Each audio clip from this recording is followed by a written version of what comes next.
Hello အားလုံးမင်္ဂလာပါ MITDC ကွန်ပျူတာသတင်းကြောင်းနဲ့ကြိုဆိုပါရစေကျွန်တော်ဒီနေ့မျှဝေပေးသွားမယ့်သင်ခန်းစာကတော့ Adobe After Effects CC 2020တစ်ထဲမှာပေါ့နော်ကျွန်တော်တို့ဒီ Sapphire plugin Sapphire plugin ကိုဘယ်လိုမျိုး install လုပ်မလဲဆိုတဲ့အကြောင်းရင်းပဲဖြစ်ပါတယ်အရင်ဆုံးကျွန်တော်တို့ရဲ့သင်ခန်းစာကိုမစတင်ခင်မှာကျွန်တော်တို့ရဲ့ YouTube channel ကို subscribe မလုပ်ရသေးဘူးဆိုရင် subscribe လုပ်ထားပေးဖို့တောင်းဆိုပါတယ်အကယ်၍ဒီ YouTube channel ကနေတင်ဆက်ပေးတဲ့သင်ခန်းစာလေးတွေကအကျိုးတစုံတစ်ခုရှိခဲ့မယ်ဆိုရင် like and share လေးဖြင့်အားပေးနိုင်ပါတယ်အားလုံးပဲကျေးဇူးတင်ပါတယ်ဒါဆိုရင်တော့အခုကျွန်တော်တို့ရဲ့ဒီနေရာမှာBorisFX Sapphire for Adobe Premiere ရဲ့ Adobe After Effects ရပေါ့နော်အဓိကတော့ဒီကျွန်တော်က Adobe Premiere နဲ့ Adobe After Effects အတွက်အသုံးပြုတဲ့ plugin လေးတွေကိုအမြဲတမ်းနည်းပညာလေးတွေမျှဝေပေးတော့မှာပေါ့နော်ကဲဒါဆိုရင်တော့အခုဒီ Sapphire Effects ဆိုတာကလည်းAdobe Premiere နဲ့ Adobe After Effects အတွက်အလုပ်လုပ်တာများပါတယ်များသောအားဖြင့်ပေါ့နော်ဒီ software နှစ်ခုအတွက်အသုံးပြုတာများတယ်ကဲဒါဆိုရင်တော့ဒီကျွန်တော်တို့ဒီကနေပြီးတော့ download ဆိုတဲ့ဟာလေးပေါ့နော်Boris Sapphire Adobe ပေါ့နော်သူရဲ့ official site ကိုတော့ဝင်ကြည့်မယ်ဆိုရင်တော့နည်းနည်းဈေးများတယ်သူစီမှာနော်ငါဒီမှာတော့download လင်းရှာပေးထားမယ်သို့မဟုတ်ကျွန်တော်ကိုcomment မှာလာရေးပေးလို့ရတယ်ဒီ plugin လေးကိုလိုချင်တယ်ဒီ Adobe After Effects နဲ့ Adobe Premiere အတွက်ပေါ့နော်အသုံးပြုမဲ့ plugin မင်းဒီ plugin မဆိုကျွန်တော်ရဲ့ဒီ YouTube link မှာပေါ့နော် YouTube ရဲ့comment box မှာလာပြီးတော့မေးလို့ရပါတယ်နောက်ပြီးတော့ကျွန်တော်တို့ဒီနေရာမှာ YouTube channel မှာဆိုရင်ကျွန်တော်ဒီ Facebook link တွေကျွန်တော်ထည့်ပေးထားပါတယ်အဲ့ကနေပြီးတော့လည်းကျွန်တော်ကိုလာပြီးတော့တောင်းလို့ရပါတယ်လိုချင်တဲ့လူတွေပေါ့နော်မလိုချင်တဲ့ညီကောင်မောင်နှမတွေကတော့ကျွန်တော်မဆိုလို့ဖြစ်ပါတယ်ကဲဒါဆိုရင်တော့ကျွန်တော်အရင်ဆုံးဒီကနေပြီးတော့ download ရလာတဲ့ file ကို right click ထောက်ပြီးတော့ extract files နဲ့နေပြီးတော့ဖြည့်ပေးလိုက်မှာပေါ့နော်ကျွန်တော်တို့ extract file နဲ့မဖြည့်ခင်မှာဒီကနေပြီးတော့ antivirus ကိုပိတ်ထားပေးရမယ်ပေါ့နော်သူက crap version လေးတွေဖြစ်တဲ့အတွက်ဒီနေရာမှာ manage ပေါ့နော်ဒါကို off လုပ်ထားမယ် antivirus ကို off လုပ်ထားမယ်ပေါ့နော် off လုပ်ထားပြီးရင် okay နဲ့ပေးလိုက်ပါမယ်ကဲဒီနေရာမှာသူက password တောင်းတယ်ဆိုရင်ကျွန်တော်တို့ဒီအထည့်ဝင်လိုက်တဲ့အခါမှာပေါ့နော်password လေးကိုလည်းကျွန်တော်ရှာပေးထားမယ် BorisFX ဆိုပြီးတော့ပေါ့နော် right click ထောက် copy ယူမယ်ပေါ့နော် copy ယူပြီးတော့ right click ထောက် paste ချလိုက်တာပေါ့နော် show password password ကတော့ဒါလေးတွေကိုရိုက်ထည့်လိုက် BorisFX ပေါ့နော်ဒါလေးကိုရိုက်ထည့်လိုက်ပါပြီးရင် okay ဖြည့်လိုက်ပါကဲဒါဆိုရင်ကျွန်တော်တို့ဒီနေရာမှာရောက်လာပြီဒီထည့်ကိုဝင်လိုက်တဲ့အခါမှာ file ဆိုတာပါတယ်ပေါ့နော်ဒါကြတော့ crap file ဖြစ်ပါတယ်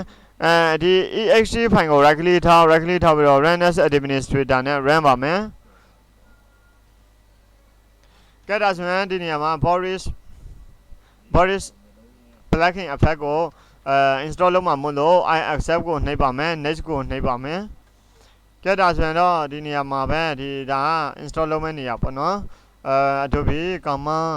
program files Adobe command plugin ဆိုပြီးတော့ရှိပါတယ် next ကိုနှိပ်ပါမယ်ဒီနေရာမှာ next ကိုထပ်နှိပ်ပါမယ် install ကိုနှိပ်ပါမယ်ကဲဒါဆိုရင်တော့ဒီ BorisFX ပေါ့နော်BorisFX plugin ကို install လုပ်နေပြီဖြစ်ပါတယ်ဒီ file နဲ့ install ပြီးတဲ့အထိကိုကျွန်တော်တို့စောင့်ပေးရမှာဖြစ်ပါတယ်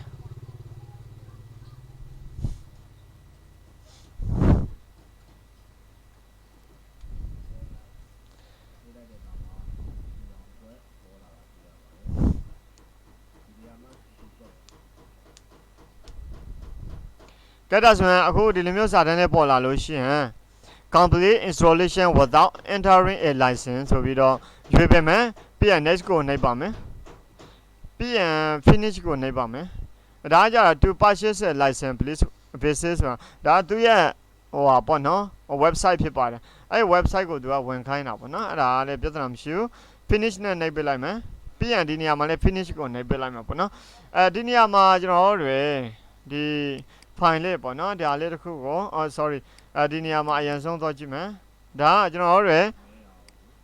လောက်ရမယ့်နေရာဒီ crap file ထည့်ရမယ့်နေရာ C program files ဂျန်နာ Sapphire leaf 64ဆိုပြီးတော့ရှိတာပေါ့နော်အဲ့ဒီဟာလေးကို copy ကူးပြီးတော့လေကျွန်တော်တို့သွားလို့ရပါတယ် copy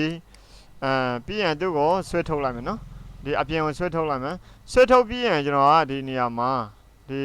BorisFX နေရာမှာပေါ့နော်တော့ဘာလုပ်လို့ရလဲဆိုရင်ဒီနေရာလေးကိုလာမယ်page ချလိုက်မယ်ပေါ့နော်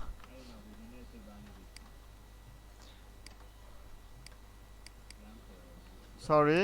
ဒီကနေပြီးတော့ copy ယူလိုက်မယ်ဒီဟာလေးကို copy ယူမယ်အဲ့လိုမျိုးလေးထည့်လို့ရတယ်တချို့ကြတော့ဒီလိုမျိုးထည့်တာလေးရှိတယ်ပေါ့နော်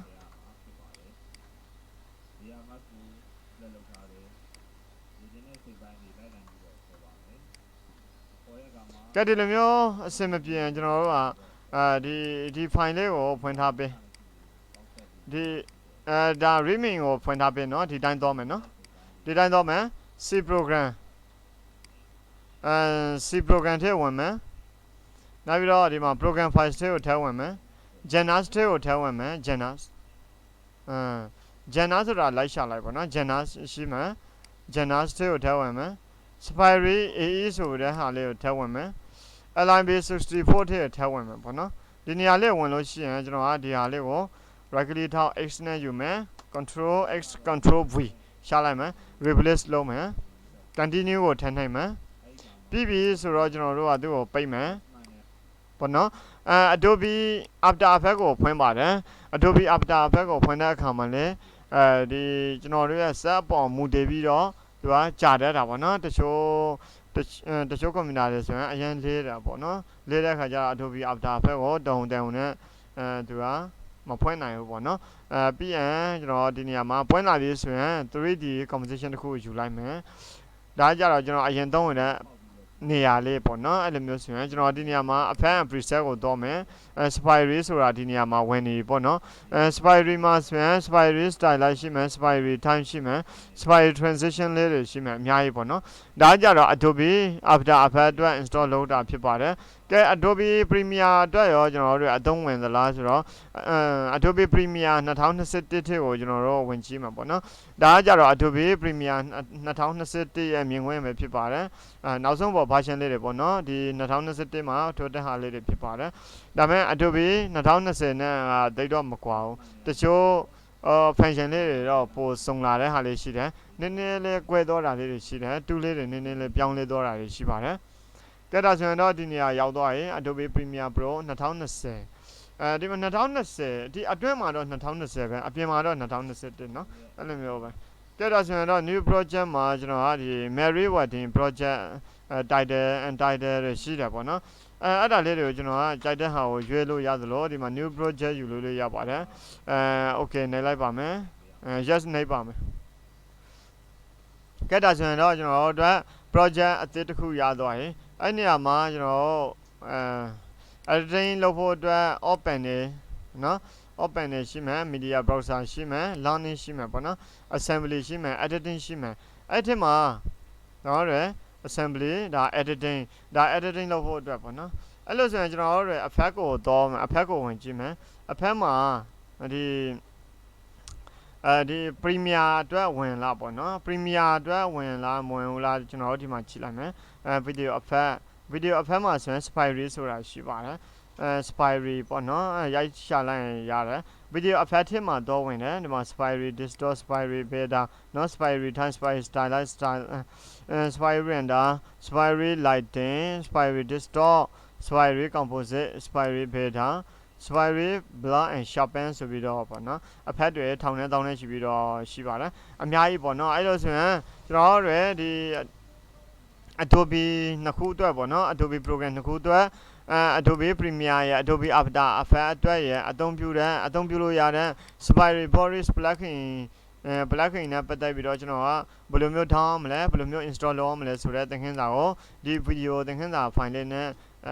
မျှဝေပေးတာဖြစ်ပါတယ်ကဲဒါလေးကတော့မလိုတော့ဘူးဆိုရင် home ထဲကနေပြီးတော့ delete လုပ်ပလိုက်လို့ရပါတယ်။ဘာကြောင့်လဲဆိုတော့ကျွန်တော်မှဒီလိုမျိုး winner file လေးတစ် file ကျန်နေသေးတာပေါ့နော်။များသောအားဖြင့် software တွေကို winner file ချုပ်ပြီးတော့ထားစေချင်ပါတယ်။ဘာကြောင့်လဲဆိုတော့ virus ရန်ကနေပြီးတော့ကာကွယ်ဖို့အတွက်ပေါ့နော်။ပြီးရင်ကျွန်တော်တို့ဒီ ဒီ BorisFX Sapphire plugin ကိုအသုံးပြုရှင်တဲ့ညီကိုမောင်နှမတွေကကျွန်တော်ကို comment ကနေပြီးတော့လာတောက်လို့ရပါတယ်ကျွန်တော်ဒီ link လေးတွေကို share ပေးတော့မှာဖြစ်ပါတယ်ကျွန်တော်ကဒီ YouTube မှာ link လေးတွေကိုမတင်ပေးဘူးဆိုတာဒီဟိုပါပေါ့နော်ထီးမှာကြောက်လို့ဖြစ်ပါတယ်အဲ့ဒါကြောင့်မလို့ကျွန်တော်ကိုmessage ပေါက်ကပဲဖြစ်ဖြစ်ပေါ့နော် comment မှာပဲဖြစ်ဖြစ်လာတောင်းလို့ရပါတယ်အဲ့လိုဆိုရင်ကျွန်တော်ကဒီ YouTube link ကနေမဟုတ်ဘဲနဲ့ကျွန်တော်ဒီ Facebook ကနေပြီးတော့ဖြစ်ဖြစ်ပေါ့နော် Messenger ကနေပြီးတော့ဒီ link ကိုပို့ပေးတော့မှာဖြစ်ပါတယ်အားလုံးပဲကျေးဇူးတင်ပါတယ်နောက်ထပ်ဗီဒီယိုသင်ခန်းစာဖိုင်လေးတွေကိုဆက်လက်ပြီးတော့အားပေးစေလိုပါတယ်အားလုံး bye bye